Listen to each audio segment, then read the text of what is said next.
Last time, we talked about the pastor's tools: authority, wisdom, and grace. Now today we're going to talk about biblical transformational principles. I mentioned this earlier. I explained that sometimes students worry that they won't know enough Scripture, which is possible. But on the other hand, you don't need a Bible verse for every situation. The Bible teaches great principles that transform our lives. And I think that you probably already know most of those principles. We're always learning, and we're always kind of filling in and making them richer in our understanding. But most pastors in training already know the basic principles of Scripture that apply to people's problems and situations. And that's what I want to just talk to you about, to kind of help you understand that actually you probably know more than you think you know. I'm going to just give you some ideas. It's important to remember that every biblical principle, every transformational truth in the Bible always is centered in Jesus Christ. None of them work, really, without Jesus. So that's at the center of everything. And we always bring people back to Jesus. It's almost like in this amphitheater, there is a center. And at that center, when you stand there and speak, you can hear yourself in an unusual way. Well, Jesus is the center of all of our counseling. When we spoke about the article by Dr. Timothy Keller, he said the right approach is to say the foundational problem is the worship of wrong things. The main solution is to worship the true God with all your being. Well, all these principles are ways that we're drawn into worshiping God. There are many, and I can't articulate them all, but let me give you some examples. They're not all, by the way, related to failures in people's lives or sins. These are just basic truths in the Bible that will come up in your counseling. One, for example, is the difference between law and grace.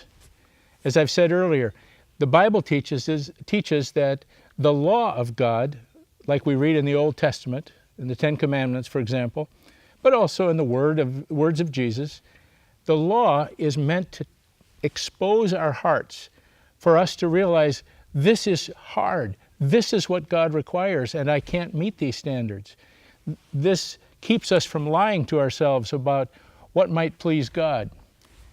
But grace is what changes people. Grace comes into our life through Christ and gives us freedom. He forgives our sins and comes into our hearts and allows us to live righteously and to worship Him as we should. Law and grace. That's one of the great biblical transformational principles. Another one is that human beings are made in God's image and that they're loved by God. That gives a great dignity to people. So it helps us when we meet with people to remember to tell them that they're important, that they are created in the image of God, that God cares about them. Another is simply the Bible teaches us the difference between truth and lies. The Bible is full of truth. We are inundated, we're overwhelmed with lies in our lives. We hear it all the time. The world tells us lies, our own hearts lie to us, the devil lies to us. We hear lies everywhere. And the Bible tells us the truth. So one of the transformational principles in counseling is to find the lie at the bottom of somebody's story. There's always a lie down there. And to find it and treat it with truth. That's a transformational principle. You see how that works? Another transformational principle is repentance and forgiveness. When we confess our sins and repent, turn toward the things of God, then God meets us with the grace of Jesus and forgives us. That's a principle. It's taught all over the Bible. So you know this principle, and it'll have bearing on your counseling. One other one is endurance and hope. The Bible teaches us that Christians must endure hardship. Not only hardship that comes from our faith, but the hardship of the world. Sometimes it doesn't go away. Sometimes we have to bear it. But the medicine for that is the hope that God gives us in Scripture. The hope of His presence and His comfort, as well as the hope of heaven, that nothing is in vain, nothing is lost. Now you can think of many more, and what we're going to do is I'm going to give you a few situations. What I'd like you to do if you're watching this on video is I'll give you one situation. I'd like you to stop it and just think a minute, maybe jot down, can I think of Bible principles that might apply to this? And then I'll give you some ideas, then we'll do another one. So here's the first story. You're visiting with a middle-aged woman who tends to speak of herself in very disparaging terms, especially about her intelligence. She calls her husband the smart one. And she says things like, "But what do I know? I'm so stupid," or "I've never been very bright." This attitude is not only evident in her words, but in the whole way she carries herself and the way she acts in a group. So, you're visiting with her. I'm not asking you what would you say, I'm just asking you in your mind, what biblical principles might come to bear when you think about somebody who talks like this? So if you're watching, turn off your computer for a second and think about it. What comes to your mind when you think about a woman who thinks that she is worthless, that she's stupid, that carries herself that way? What's wrong?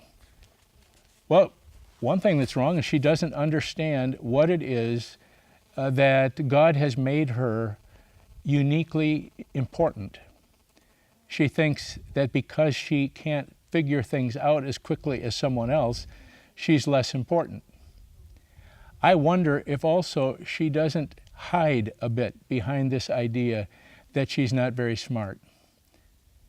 So, what else do you think might be going on? I think perhaps somewhere somebody has just pounded this into her, that she is foolish. Could have been her family. And this needs to be changed. God created her in His image, and she is a gift. She isn't measured by what her IQ is. Here's another story. A woman in her 40s comes to see the pastor. This happened to me many years ago. I didn't know her. When she comes in, she is deeply distressed. I could see that this woman, when she had been younger, had been very beautiful. But now her face was lined, her eyes were dark, her posture suggested that she carried a heavy load.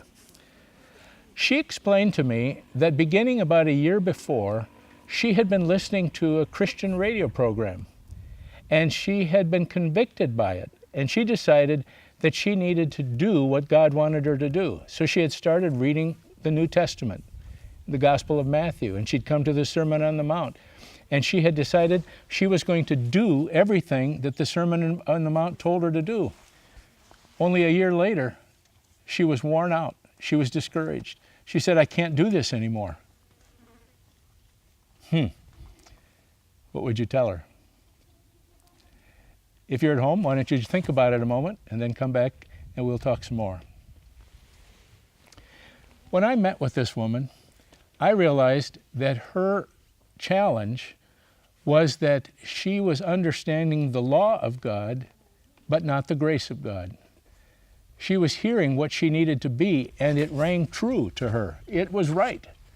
So she tried to do all these things that were right, but she did not know about her sinful nature. She didn't know that God works from within. You don't please God by doing things from without His help, without His changing you, without His transformation.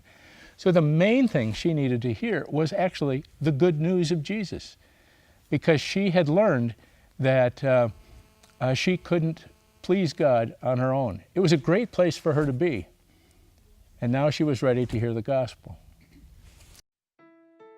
While we continue being a benevolent project, your kind donations will continue to be vital in fulfilling the calling of TVS Ministry. We do count on your gracious support and cooperation. For detailed information, please visit tvsseminary.com. let me give you one other example, maybe two. A couple from your church comes to talk to you. They have a profoundly disabled child. This little girl is completely unable to take care of herself, and she's always in a wheelchair. They decided when she was born that they would take care of her at home. The mother in this family was herself a pediatrician, and so she was very skilled in taking care of children. But this child had grown up, and now she was in her teens, and they had to care for her. Just to lift her was hard, to move her. They were not angry with God. They were not ready to give up their responsibility. They were just tired. They were very tired. They had 2 other children, and they were afraid sometimes they weren't fair to their other children. So what should they do? What should you say? What biblical principle might come to your mind? There might be several, but what principle might come to your mind? Stop and think about that for a moment. One that comes to my mind is from Isaiah, the strength. He says, in God's strength we will mount up with wings like eagles. Other verses of Scripture that promise God's help and strength to do what is too hard. I think to ask, another principle would be the principle of the support of the body of Christ, to bring other people in from the church to pray for them more faithfully, because people perhaps didn't even realize how heavy this burden had become. I think another principle is to affirm them for their faithfulness to Jesus and their desire to do what was right. These were wonderful parents, and they did a wonderful job with their daughter. One more. A Christian woman talks to you about times when she has dark and unsettling dreams. And sometimes she feels like there's a presence in the room at night. She loves the Lord, and she takes the Bible seriously. She recognizes this as possibly being from Satan, and she prays that God would stop this. Yet sometimes it continues. From a biblical point of view, what do you think is going on? And what principles might come to bear?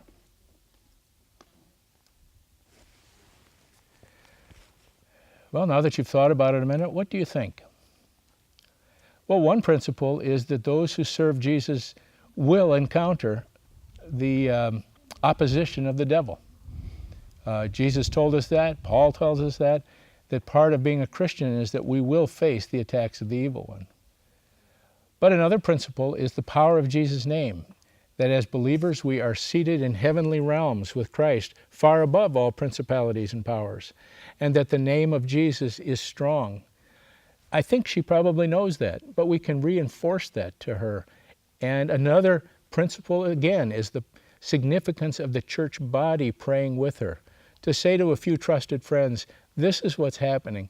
Would you pray for me? Because there is strength in the prayers of God's people when we support one another. You can think of other principles that might come to bear. In every one of these cases, you don't know for sure which principle to use till you've visited, till you know more than I've been able to tell you. You listen, you get to the issue beneath the issue. But what I want you to see is you undoubtedly already know principles that will apply. Then you can think about what particular passage of Scripture that you can use. Some of you are wonderful at thinking of Scripture off the top of your head. You can remember where passages are. And some of you, that's really difficult. It's difficult for me, and I've been a Christian a long time. So it's all right to say, I know that this is one of the things that we should talk about. Let's just stop and let me see if I can find in Scripture where that verse is. It's all right to say that. You don't have to know everything right off the top of your head. So practice that. Bring Scripture. It's great to have your Bible there. You might even hand them your Bible and say, why don't you read this verse or read these 2 or 3 verses? When they leave, you might write them on a piece of paper and say, when you go home, read these Scriptures again. So these are some ways that we bring these principles. There are many of these principles, but there are principles that we all know as we grow in the Lord, the more we study Scripture, we see these things repeated in many different places. And those are the principles that we will use as we counsel people for Jesus Christ.